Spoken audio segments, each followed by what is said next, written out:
Praise the lord. ಎಲ್ಲರೂ ಹೇಗಿದ್ದೀರಾ? ಈ ಜೂನ್ ತಿಂಗಳು ವಾಗ್ದಾನ ಸಂದೇಶವನ್ನು ನಾವು ಕೇಳೋಣ. ಕಳೆದ ತಿಂಗಳೆಲ್ಲ ದೇವರು ಮೇ ತಿಂಗಳೆಲ್ಲ ದೇವರು ನಮ್ಮನ್ನು ಕಾದುಕೊಂಡನು. ನಮ್ಮ ಎಲ್ಲ ಅವಶ್ಯಕತೆಗಳನ್ನು ಆತನು ಸಂಧಿಸಿದನು. ಈ ಜೂನ್ ತಿಂಗಳಲ್ಲಿ ಕೂಡ ಯೇಸು ಸ್ವಾಮಿ ನಮಗೆ ಇಟ್ಟಿರುವಂತಹ ವಾಗ್ದಾನಗಳನ್ನು ನಾವು ನೋಡೋಣ. ಕಳೆದ ತಿಂಗಳು ನಿಮಗೆ ಏನೇ ತೊಂದರೆ ಇದ್ದಿರಬಹುದು, ಕಣ್ಣೀರು, ಕಷ್ಟ,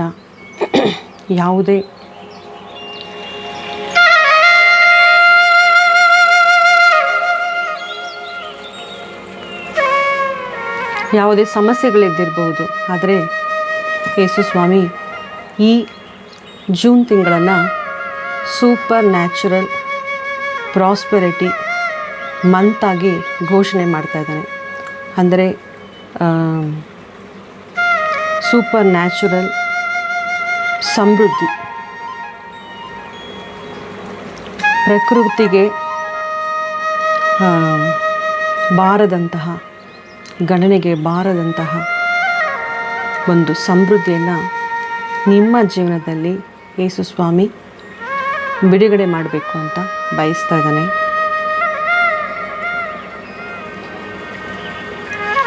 ನಾವು ಧರ್ಮೋಪದೇಶ ಕಾಂಡದಲ್ಲಿ ಓದುತ್ತೇವೆ, ನೀವು ಈಗ ಇರುವುದಕ್ಕಿಂತಲೂ 1000 ಹೆಚ್ಚುವಿರಿ.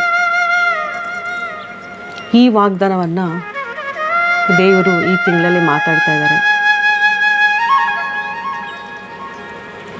ಅಂದರೆ ಏನಪ್ಪ ಅರ್ಥ? ಇವಾಗ ಇರೋದಕ್ಕಿಂತ 1000 ಪಟ್ಟು ಹೆಚ್ಚೋದು ಅಂದರೆ ಏನು? ಆಶೀರ್ವಾದಗಳಲ್ಲಿ ನಿಮ್ಮ ಆರೋಗ್ಯ ಇರಬಹುದು, ಅಥವಾ ನಿಮಗೆ ಬರಬೇಕಾದಂತಹ ಸಂಬಳಗಳಿರ್ಬೋದು, ಇನ್ಕ್ರಿಮೆಂಟ್ಸ್ ಇರ್ಬೋದು, ಸಮೃದ್ಧಿ ಇರಬಹುದು, ನಿಮಗೆ ಬರಬೇಕಾದಂತಹ ಯಾವುದೇ ಕಾರ್ಯಗಳಿರಬಹುದು.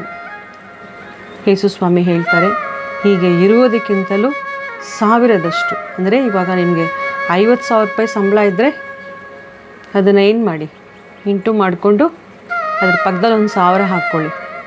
ಅದನ್ನು 1000ದಿಂದ ಗುಣಿಸಿದ್ರೆ ಯಾವ ಅಂಕಿ ಬರುತ್ತೋ ಅದು ನಿಮ್ಮ ಸಂಬಳವಾಗಿ ಮಾರ್ಪಡುತ್ತದೆ. ಸರಿನಾ? 1000 ಜ್ಞಾನ, 1000 ಸಮೃದ್ಧಿ, ಐಶ್ವರ್ಯ, ಆರೋಗ್ಯ, ಎಲ್ಲವನ್ನು ದೇವರು ನಿಮಗೆ ಸೂಪರ್ ನ್ಯಾಚುರಲ್ ಆಗಿ ಕೊಡ್ತೀನಿ ಅಂತ ಹೇಳ್ತಾ ಇದ್ದಾರೆ. ಇದು ಹೇಗೆ ಸಾಧ್ಯ?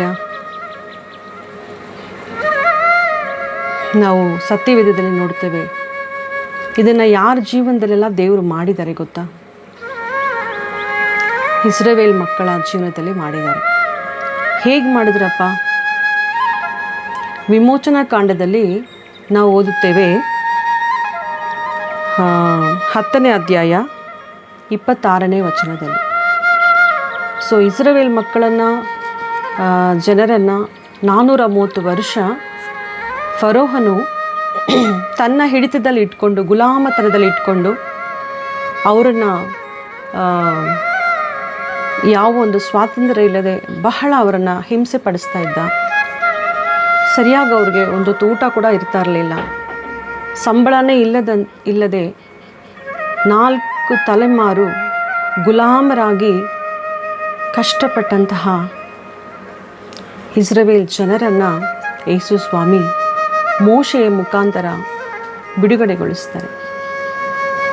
ಆಗ ಮೋಶೆ ಹೋಗಿ ಫರೋಹನ ಬಳಿ ಕೇಳ್ತಾರೆ, ನನ್ನ ಜನರನ್ನು ದೇವರನ್ನು ಆರಾಧನೆ ಮಾಡುವುದಕ್ಕಾಗಿ ನೀನು ಕಳಿಸು ಅಂತ ಕೇಳಿದಾಗ ಅವ್ರೇನು ಹೇಳ್ತಾರೆ?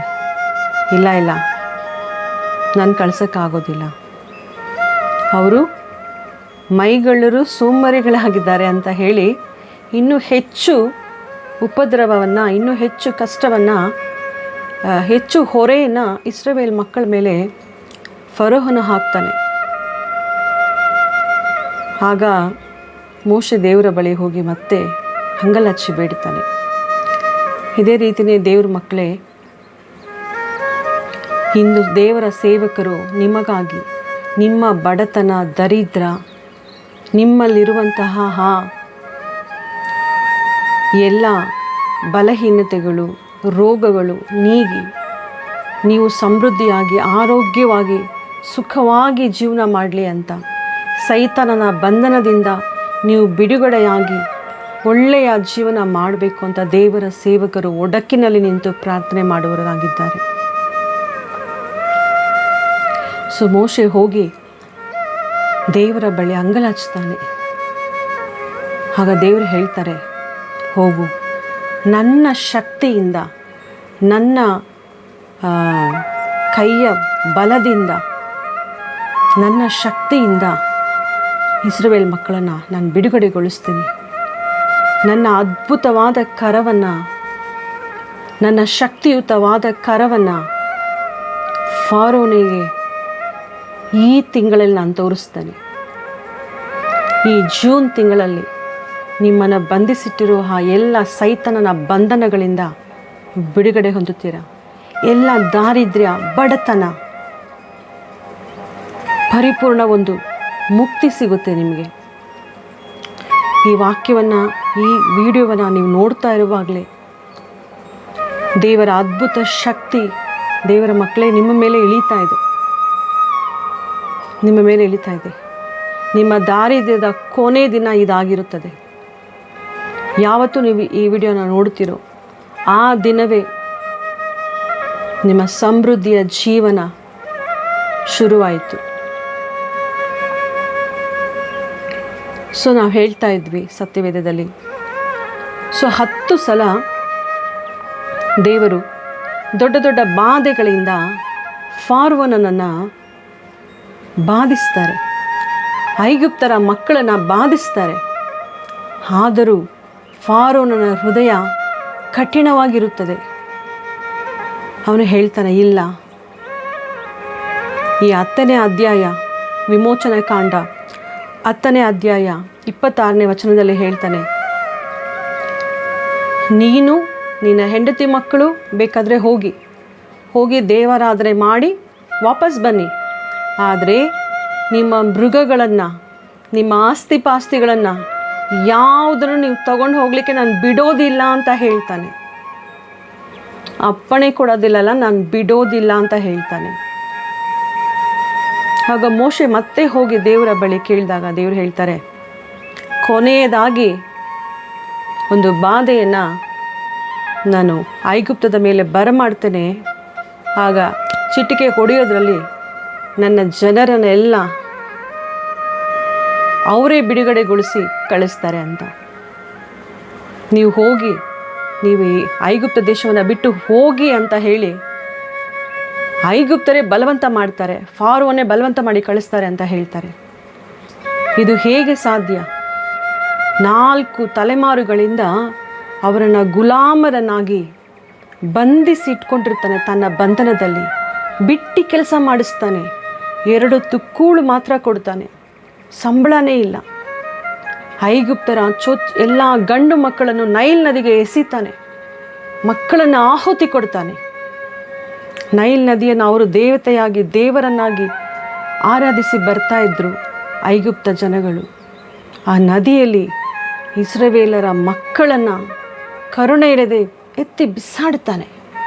ಅಂಥ ಒಂದು ಕಠಿಣ ಹೃದಯದ ಮನುಷ್ಯನ ಕರದಿಂದ ದೇವರು ಏನು ಮಾಡ್ತಾರೆ? ಇಸ್ರಾಯೇಲ್ ಜನರನ್ನು ಬಿಡುಗಡೆ ಮಾಡ್ತಾರೆ. ಇಂದು ಈ ವಾಕ್ಯವನ್ನು ಕೇಳ್ತಾರೋ ನೀವು, ನಿಮ್ಮ ಕಷ್ಟ, ನಿಮ್ಮ ಸಮಸ್ಯೆ ಯಾವುದೇ ಇರಲಿ, ವಜ್ರದಂತೆ ಕಠಿಣವಾಗಿರಲಿ, ಅದನ್ನು ಛೇದಿಸಿ, ಅದನ್ನು ತುಂಡು ತುಂಡು ಮಾಡಿ ನಿಮ್ಮನ್ನು ಬಿಡುಗಡೆಗೊಳಿಸಲು ನನ್ನ ಯೇಸು ಸ್ವಾಮಿ ಶಕ್ತನಾಗಿದ್ದಾನೆ. ನೀವು ವಿಶ್ವಾಸಿಸಿದರೆ ದೇವರ ಮಹಿಮೆಯನ್ನು ನೋಡಬಹುದು. ದೇವಜನರೇ, ಸೊ ಅದೇ ರೀತಿ ಮತ್ತೆ ಒಂದು ಬಾಧೆಯನ್ನು ಕಳಿಸ್ಬೇಕಾದ್ರೆ ಎಲ್ಲರೂ, ಯೇಸು ಸ್ವಾಮಿ ಹೇಳ್ತಾನೆ, ನೀವೆಲ್ಲರೂ ಹೋಗಿ, ಯಾರು ಇಸ್ರಾಯೇಲ್ ಮಕ್ಕಳಿಗೆ ಹೇಳ್ತಾನೆ, ನೀವೆಲ್ಲರೂ ಹೋಗಿ ನೆರೆಹೊರೆಯ ಅವರ ಬಳಿಯಲ್ಲಿ ಬೆಳ್ಳಿ ಚಿನ್ನವನ್ನು, ಬೆಲೆ ಬಾಳುವಂತಹ ವಸ್ತ್ರಗಳನ್ನು ಕೇಳಿಕೊಳ್ಳಿರಿ.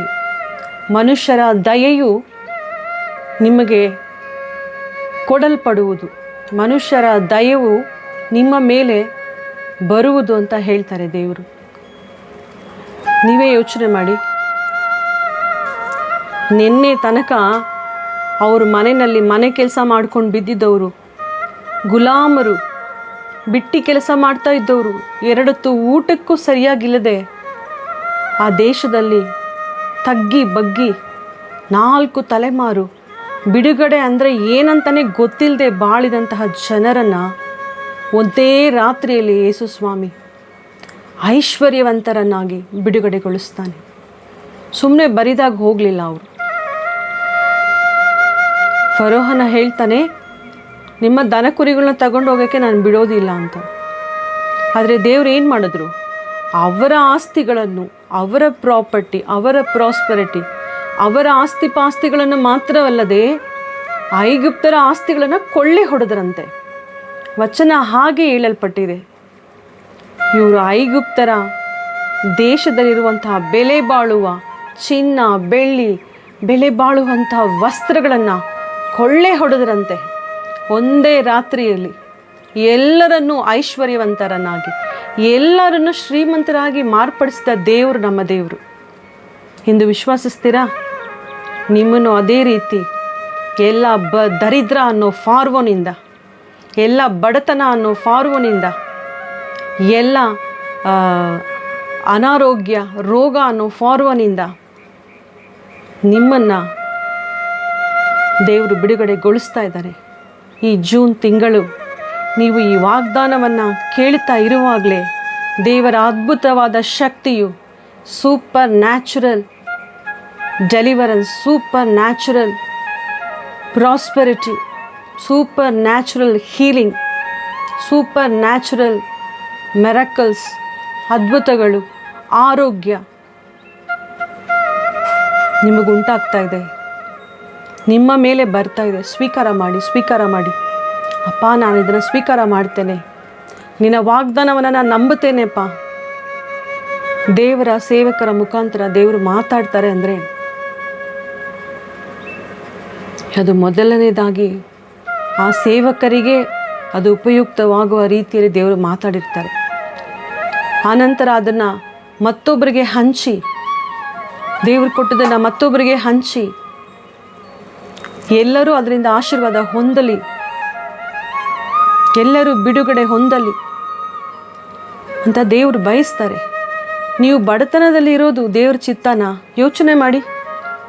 ತುಂಬ ಜನ ಹೇಳ್ತಾರೆ, ಈ ಸಮೃದ್ಧಿ, ಇದು ಹಣಕಾಸು ದುಡ್ಡು ನನಗೆ ಬೇಡಪ್ಪ, ಹೆಚ್ಚಾಗಿದ್ದರೆ ನಾನು ಇದು ಪಾಪ, ನನ್ನನ್ನು ಪಾಪದಲ್ಲಿ ಬೀಳಿಸುತ್ತದೆ. ಖಂಡಿತ ಇಲ್ಲ, ಖಂಡಿತ ಇಲ್ಲ.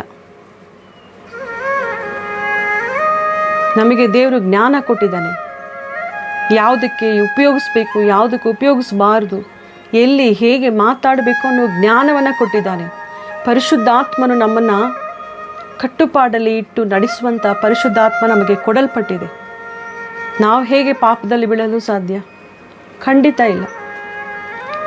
ನಾವು ಸಮೃದ್ಧಿಯ ಐಶ್ವರ್ಯವಾದ ಒಂದು ಜೀವನವನ್ನು, ಒಂದು ಸಮೃದ್ಧಿಯಾದ ಜೀವನವನ್ನು ಮಾಡಬೇಕು ಅನ್ನೋದಕ್ಕಾಗಿ ಯೇಸು ಸ್ವಾಮಿ ಏನು ಮಾಡಿದ್ರು?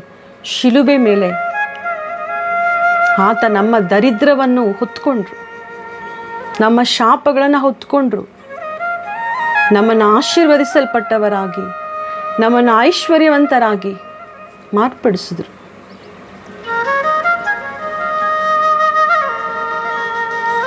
ಫಿಲಿಪ್ಪನಿಗೆ ಬರೆದ ಪತ್ರಿಕೆಯಲ್ಲಿ ಏನು ಹೇಳಲ್ಪಟ್ಟಿದೆ? ಯೇಸು ಸ್ವಾಮಿ ಆತನ ಮಹಿಮೆಯ ಐಶ್ವರ್ಯದ ಪ್ರಕಾರ ನಮ್ಮ ಕೊರತೆಗಳನ್ನು ಕ್ರಿಸ್ತನಲ್ಲಿ ಪೂರ್ತಿಯಾಗಿಸಿ ನಮ್ಮನ್ನು ದಾರಿ ನಡೆಸುವಂಥ ದೇವರಾಗಿದ್ದಾರೆ. ಈ ವಿಡಿಯೋ ನೋಡ್ತಾರೋ ನಿಮಗೆ ಈ ಜೂನ್ ತಿಂಗಳು ಅದ್ಭುತ ರೀತಿಯಲ್ಲಿ, ಆಶ್ಚರ್ಯಕರವಾದ ರೀತಿಯಲ್ಲಿ ನಿಮ್ಮ ಬಳಿ ಹಣಗಳು ಬರುತ್ತೆ. ಸ್ವಂತ ಮನೆಗಳು ನಿಮಗೆ ಬಿಡುಗಡೆ ಆಗುತ್ತವೆ. ಚಿನ್ನ ಬೆಳ್ಳಿನ ನೀವು ಖರೀದಿ ಮಾಡ್ಕೊಳ್ತೀರ. ಇಸ್ರೇಲ್ ಜನರಲ್ಲಿ ಅಷ್ಟು ಲಕ್ಷಾಂತರ ಜನಗಳಲ್ಲಿ ಒಬ್ಬರು ಬಲಹೀನತೆ ಇರುವವರು ಒಬ್ಬರು ಇರಲಿಲ್ಲ ಅಂತೆ. ಎಲ್ಲರೂ ಐಶ್ವರ್ಯವಂತರಾಗಿದ್ದರಂತೆ, ಎಲ್ಲರೂ ಆರೋಗ್ಯವಾಗಿದ್ದರು, ಎಲ್ಲರೂ ಐಶ್ವರ್ಯವಂತರಾಗಿದ್ದರು. ದೇವರು ಇದನ್ನೇ ಬಯಸ್ತಾರೆ. ನಾವು ಚೆನ್ನಾಗಿ ಆರೋಗ್ಯವಾಗಿ ಇರೋದು ಮಾತ್ರ ಅಲ್ಲ, ನಾವು ಬಡತನದಲ್ಲಿರೋದು ದೇವ್ರಿಗೆ ಚಿತ್ತ ಇಲ್ಲ. ನಾವು ಐಶ್ವರ್ಯವಂತರಾಗಿ ನಾವು ಒಳ್ಳೆ ಜೀವನನ ಮಾಡಬೇಕು ಅಂತ ದೇವರು ಬಯಸ್ತಾನೆ.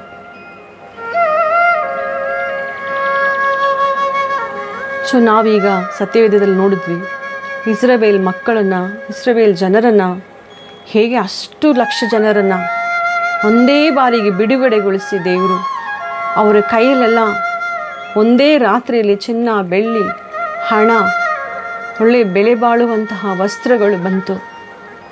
ಅದು ಮಾತ್ರ ಅಲ್ಲ, ಅವರ ರೋಗಗಳೆಲ್ಲ ವಾಸಿಯಾಗಿ ಅವರು ಗುಣ ಹೊಂದಿದರು. ಅವರು ಸೈತಾನನ ಬಂಧನದಿಂದ, ಫರೋಹನೆಂಬ ಸೈತಾನನ ಬಂಧನದಿಂದ ಅವರು ಬಿಡುಗಡೆಯಾಗಿ ಸ್ವತಂತ್ರರಾದರು ಅಂತ ಇನ್ನೊಂದು ಉದಾಹರಣೆಯನ್ನು ನಾವು ವೇದದಲ್ಲಿ ನೋಡೋಣ. ನಮಗೆಲ್ಲ ಗೊತ್ತಿರುವಂತಹ ಕಥೆಯೇ. ಸಗೆಯು ಎಂಬಾತ, ಆತ ಒಬ್ಬ ತೆರಿಗೆ ವಸೂಲು ಮಾಡುವಂತಹ ಮನುಷ್ಯನಾಗಿರ್ತಾನೆ. ಸೊ ಆತನ ಸ್ಟೋರಿ ನಿಮಗೆಲ್ಲರಿಗೂ ಗೊತ್ತು. ಯೇಸು ಸ್ವಾಮಿ ಹೇಳ್ತಾರೆ, ಸಗೆಯುವೆ ಇಳಿದು ಬಾ, ಈ ಹೊತ್ತು ನಾನು ನಿನ್ನ ಮನೆಗೆ ಬರ್ತೇನೆ ಅಂತ. ಆಗ ಅಲ್ಲಿದ್ದ ಎಲ್ಲ ಜನರು ಏನು ಮಾತಾಡ್ಕೊಂಡ್ರು ಗೊತ್ತಾ? ಎಲ್ಲರೂ ಏನು ಮಾತಾಡ್ಕೊಂಡ್ರು ಗೊತ್ತಾ? ಈ ಪಾಪಿಯಾದ ಮನುಷ್ಯನ ಮನೆಗೆ ಯೇಸು ಸ್ವಾಮಿ ಹೋಗ್ತಾ ಇದ್ದಾರೆ, ಅವನ ಜೊತೆ ಕುತ್ಕೊಂಡು ಊಟ ಮಾಡ್ತಾ ಇದ್ದಾರೆ, ಅವನ ಜೊತೆ ಸ್ನೇಹ ಬೆಳೆಸ್ಕೊಳ್ತಾ ಇದ್ದಾರೆ. ಈ ರೀತಿನೇ ಎಲ್ಲರೂ ಮಾತಾಡಿದ್ರು.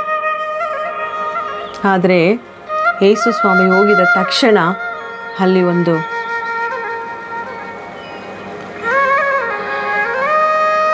ಮಾರ್ಪಾಡು ಬರುತ್ತದೆ, ಒಂದು ಬದಲಾವಣೆ ನಡೆಯಿತು. ಸಗೆಯು ಏನು ಮಾಡ್ತಾರೆ? ಆತ ಹೇಳ್ತಾನೆ, ನಾನು ಯಾರ ಬಳಿಯೆಲ್ಲ ಅನ್ಯಾಯವಾಗಿ ದುಡ್ಡನ್ನು ತಗೊಂಡಿರ್ತೀನೋ, ಸಂಪಾದನೆ ಮಾಡಿರ್ತೀನೋ, ಕೊಳ್ಳೆ ಹೊಡೆದಿರ್ತೀನೋ, ಅವ್ರಿಗೆ 4/4 ಭಾಗ ಅವರಿಗೆ ತಿರುಗಿಸಿ ನಾನು ಕೊಡ್ತೇನೆ, ವಾಪಸ್ ಕೊಡ್ತೇನೆ ಅಂತ. ದೇವಜನರೇ, ಇವತ್ತು ನಾನು ನಿಮಗೆ ಪ್ರವಾದನೆಯಾಗಿ ಹೇಳ್ತಾನೆ, ನಿಜವಾಗ್ಲೂ ಇದನ್ನು ಹಾಗೆ ಸ್ವೀಕಾರ ಮಾಡಿ, ರಿಸೀವ್ ಮಾಡಿ. ನಿಮ್ಮ ಬಳಿಯಿಂದ ಸೈತಾನನು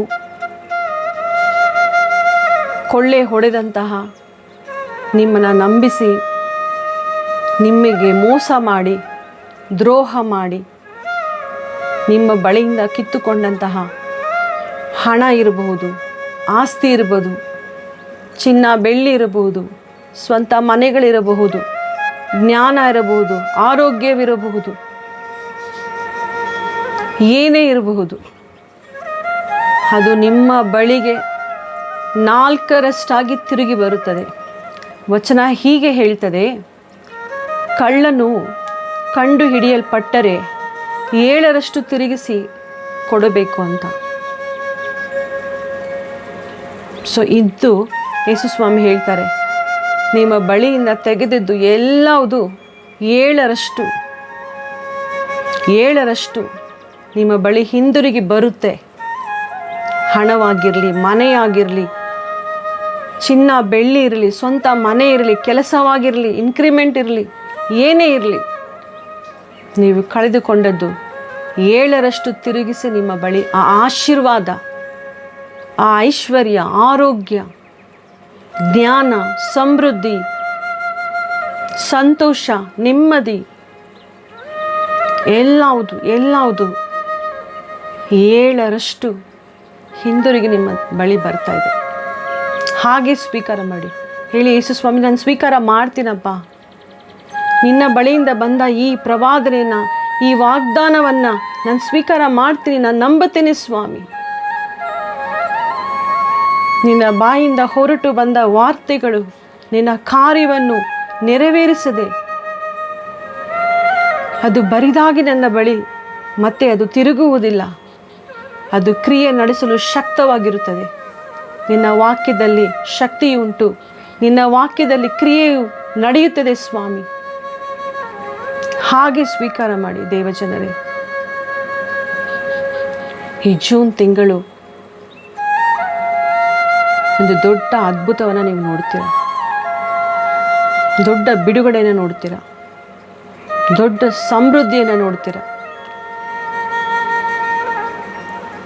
ಆಶ್ಚರ್ಯಕರ ರೀತಿಯಲ್ಲಿ, ಅದ್ಭುತಕರವಾದ ರೀತಿಯಲ್ಲಿ ನಿಮ್ಮ ಅಕೌಂಟ್ಗೆ ಹಣ ಬರುವುದನ್ನು ನೀವು ನೋಡ್ತೀರ. ಫಾರಿನ್ ಕರೆನ್ಸಿ ನಿಮ್ಮ ಅಕೌಂಟಲ್ಲಿ ಬರೋದನ್ನು ನೀವು ನೋಡ್ತೀರ. ಈ ದುಡ್ಡೆಲ್ಲ ಬರುತ್ತೆ ಅಂತ ನಾನು ಕನಸಲ್ಲೂ ಅಂದ್ಕೊಂಡಿರಲಿಲ್ಲ ಸಿಸ್ಟರ್ ಅಂತ ಹೇಳ್ತೀರ.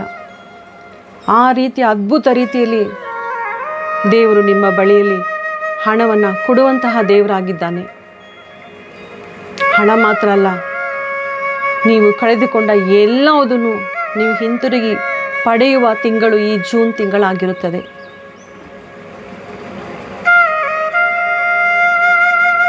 ಅದು ಸೂಪರ್ ನ್ಯಾಚುರಲ್ ಆಗಿ ನೀವು ದುಡಿದಿರೋದಿಲ್ಲ, ನೀವು ಸೇರಿಸಿಟ್ಟಿರೋದಿಲ್ಲ, ಆದರೂ ನೀವು ಪಡ್ಕೊಳ್ತೀರ.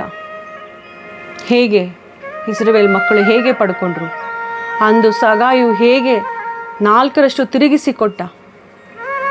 ಅಲ್ಲಿ ಯೇಸು ಸ್ವಾಮಿನ ನೋಡುವುದಕ್ಕೆ ಒಂದು ಕೂಟದ ಜನಗಳು ಬಂದಿದ್ರಂತೆ, ಒಂದು ಗುಂಪು ಜನ ಬಂದಿದ್ರು. ಅವರು ಇದನ್ನೆಲ್ಲವುದು ನೋಡಿದ್ರು.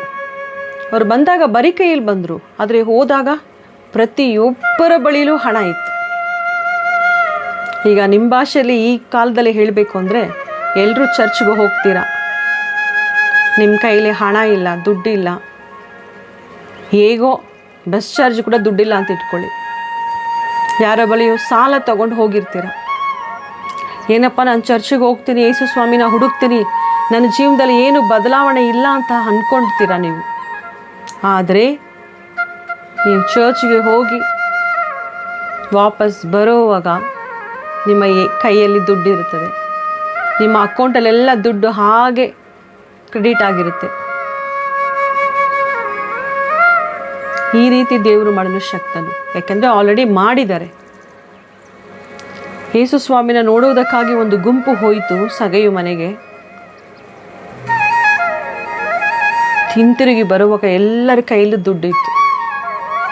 ಈ ವಿಡಿಯೋ ನೋಡ್ತಾರ ನಿಮ್ಮ ಮೇಲೆ ಅದೇ ಅದ್ಭುತವನ್ನು, ಅದೇ ಪ್ರಾಸ್ಪರಿಟಿಯನ್ನು, ಸೂಪರ್ ನ್ಯಾಚುರಲ್ ಪ್ರಾಸ್ಪರಿಟಿಯನ್ನು, ಅದೇ ಅಭಿಷೇಕವನ್ನು, ಅದೇ ಆಶೀರ್ವಾದವನ್ನು ನಾನು ಮಾತನಾಡ್ತೇನೆ.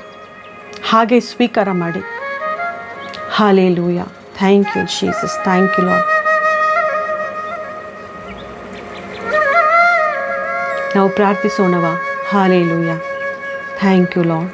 ಅಪ್ಪ, ಈ ವಿಡಿಯೋ ನೋಡ್ತಾ ಇರೋ ಒಬ್ಬೊಬ್ಬರ ಜೀವನದಲ್ಲಿ ನೀವು ದೊಡ್ಡ ಅದ್ಭುತ, ಪ್ರಕೃತಿಗೆ ಮೀರಿದಂತಹ ಅದ್ಭುತ, ಪ್ರಕೃತಿಗೆ ಮೀರಿದಂತಹ ಅಸಾಧ್ಯವಾದ ಅದ್ಭುತಗಳನ್ನು, ಸಮೃದ್ಧಿಯನ್ನು ನೀವು ಕೊಟ್ಟಿದ್ದಕ್ಕಾಗಿ ಸ್ತೋತ್ರ. ಅದ್ಭುತ ಅತಿಶಯಗಳನ್ನು ನೀವು ಮಾಡಿದ್ದಕ್ಕಾಗಿ ಸ್ತೋತ್ರಪ್ಪ.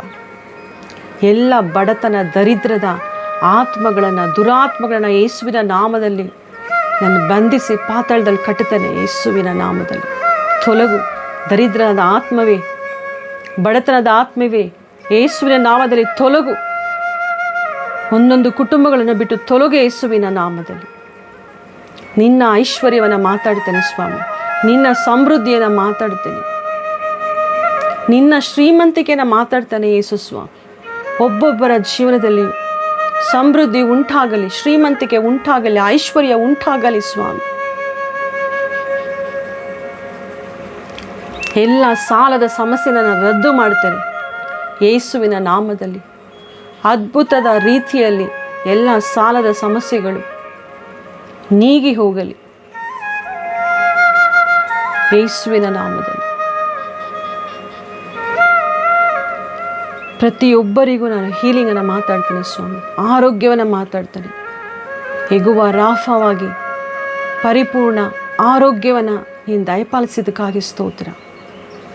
ರೋಗದಿಂದ ನರಳ್ತಾ ಇರೋ ಮಕ್ಕಳು, ಹಾಸಿಗೆಯಲ್ಲಿರೋರು, ಹಾಸ್ಪಿಟಲಲ್ಲಿರೋರು ಈ ವಿಡಿಯೋನ ನೋಡ್ತಾ ಇರೋವಾಗಲೇ ಅದ್ಭುತ ರೀತಿಯಲ್ಲಿ ಆರೋಗ್ಯ ಹೊಂದಲಿ, ಯೆಹೋವ ರಾಫ, ನೀನೇ ಸೌಖ್ಯದಾತನು ಸ್ವಾಮಿ.